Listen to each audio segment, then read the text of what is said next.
What's up everybody, it's your boy Ember from Ember Productions, and welcome back to another discussion video. Today we're going to be continuing the scenario with what if Cinder was a protagonist in RWBY. If you remember from the last episode, we left off with Cinder being in Vale and encountering Crow after spending about a year in Vale acting as a sort of vigilante mercenary. But before we get into that, I'd want to make a quick note. The first of that is that I'm very thankful for everyone who has supported the series so far, because the first video was one of the better performing videos on my channel so far, and I'm really thankful for that. The second note is that this part does include an OC, but it's mainly just to fill a role in a certain point of the story, and this character does not need to become relevant. If you guys want him to be relevant later on in the story, you guys can tell me in the comments, and he'll either become relevant, or he will be forgotten about. Just depends all on you guys. And another note that someone brought up, yes, I know technically this series should be called What If Cinder Was a Hero Character, but the phrase What If Cinder Was a Protagonist rings a bit better, so sorry in the comments for the guy who told me about that in the first episode on Reddit, but the title of this series is probably still going to be annoying you by the end of it. Also, sorry for slightly calling you out. With that all being said, let's get back to the scenario. Let's spark some discussion.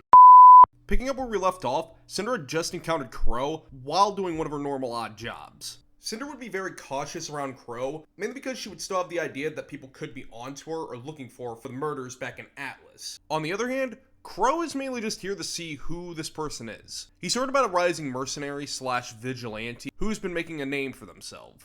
While he doesn't see them quite as a threat right now, he does see a bit of potential in whoever this is. While the work that he's seen is sloppy, they are effective at what they're doing, and they are a lot stronger than most of the people they would normally see. Just enough to gauge his interest.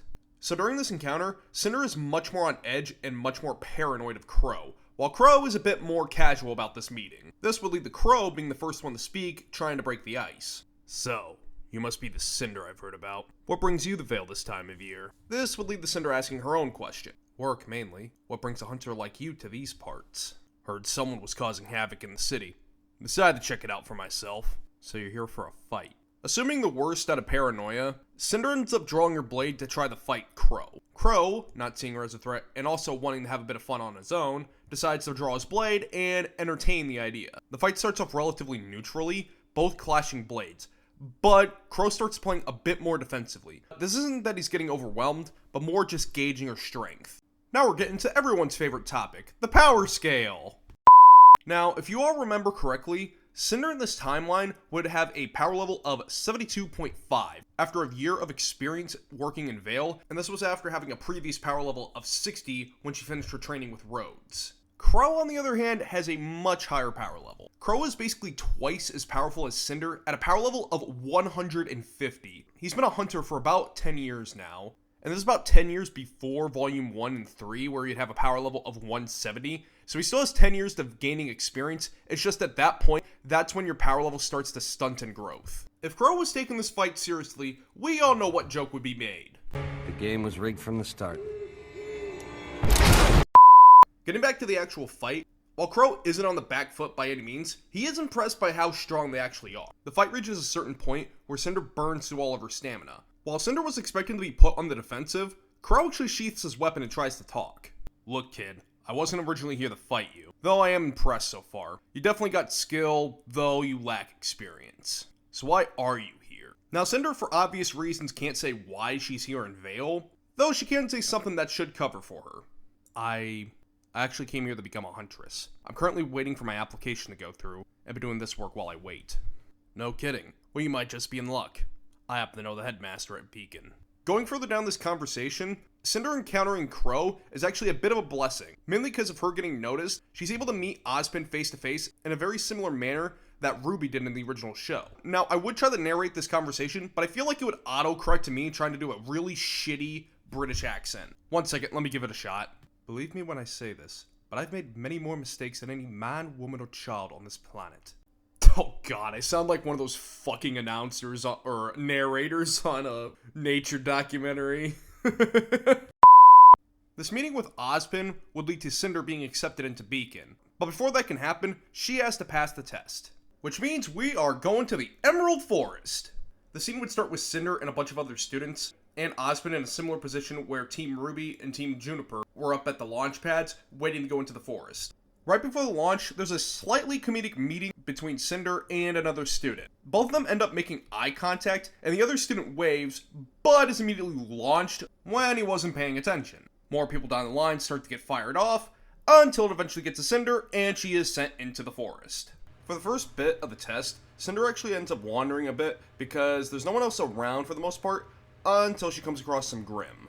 She comes across a group of Ursa, which obviously goes into a fight, and gives me another chance to do the power scale. In the meantime, waiting for the test, Cinder probably would have done a little bit of light training to get her skill up, so her power level will now be at 73.5. She has gained a total of 1 point from last time. On the other hand, the average power of an Ursa Minor is about 30, and the average power level of an Ursa Major is about 40. The two Ursa Minors try to attack Cinder first, but they're immediately dispatched in a matter of seconds. Cinder doesn't want to spend too much time playing around with the weaker Grimm, mainly because she has things to do, but she plans on having a bit of fun while fighting the Ursa Major. But she's a bit less vindictive this time around, since it's not against a person and more against, a shadow monster. Unfortunately for her, she doesn't get the chance to, because when she readies her weapons and the Ursa Major roars at her before the fight, it abruptly stops and it falls forward after the shot of a sniper rings out. When the Ursa Major starts to disintegrate, Cinder gets a good look at who the shooter was, the redhead from the beginning. This here is Nathan Carmine, his color illusion being Carmine Red, and his illusion being Nathan Drake, if that is able to be counted. If it's not, well, then I'm guessing I have to figure out something else, aren't I? This is the character that only exists if you guys want him to, mainly because the only relevance he holds right now is being Cinder's teammate that she finds in the forest. So he's literally just filling a role. There's another character that you guys will not have a say in, mainly because I need a villain and something to push the plot forward. So in the next part, you guys are going to have to deal. Now, Cinder's initially pissed off that this guy just stole the kill on the Ursa Major, so she ends up yelling at him, basically telling him, what the hell? That was my fight. Go find your own. Nathan ends up jumping down from his perch and approaching Cinder, and responding with a bit of snark. Really? Well, I didn't see your name on it, and if I remember the rule correctly, the early bird gets the worm, so next time be a little bit faster. This would lead to a slightly comedic scene with both of them arguing with each other, until Nathan eventually realizes that technically they're teammates now, since they both made eye contact, so he introduces himself. The name's Nathan. Nathan Carmine. And you are? My name is Cinder Fall. Alright, Miss Fall. Before this argument gets any further, we still have to pass this test.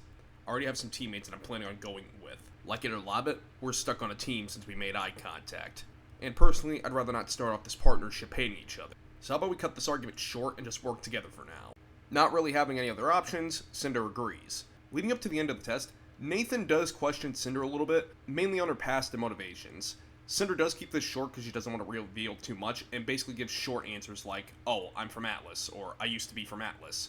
Nathan doesn't take offense to any of this, mainly considering that they just met, so he can figure out the finer-tuned details later. Closer to the end of the test, Cinder and Nathan end up finding the ruins, and come across the artifact table. For simplicity's sake, we'll just say it's the chess pieces again, but some of the pieces are already gone. This prompts Nathan to try messaging his teammates, who say they have already picked up their piece, which leads to them picking up their own counterpart, the White Queen piece. This leads to the last objective being to escape the forest, but they end up encountering a large group of Grimm, consisting of Ursa Major, Ursa Minor, and Beowulfs. Adding to the power skill from earlier, Nathan Carmine has a power level of a flat 70, while the average Beowulf has a power level of 20. While none of these Grimm pose a threat to either Cinder or Nathan individually, there are a lot of Grimm, so they have enough to overwhelm them, which emphasizes that these two need to work together to fight. Throughout the fight, they're working together and gaining more and more synergy as the fight goes along. Throughout the fight, Cinder ends up saving Nathan a fair share of times, mainly because his strategy is mostly long-ranged combat. He does know some close quarters, but most of his skill comes from being able to snipe enemies from a distance. These two factors lead to Cinder being selected as the leader of the Huntsman team after the test is completed, forming Team Cinder. Yes, I know the name is unoriginal, get over it. And with that all said, this is a good place to leave it off. We've gotten all the preliminary stuff done before Volume 1, which will be the third part in this series. Though I do believe I'm going to be putting out the power scale guide beforehand, so that way, other people can make their own scenarios with that power scale. Please leave your thoughts on the scenario so far, as well as if you guys want Nathan Carmine to be involved in the story later on. He's not required, but it is someone we can talk about and have a bit more fun with. It just all depends on you guys. Thank you guys for watching this episode. I will see you in the next one, and bye-bye!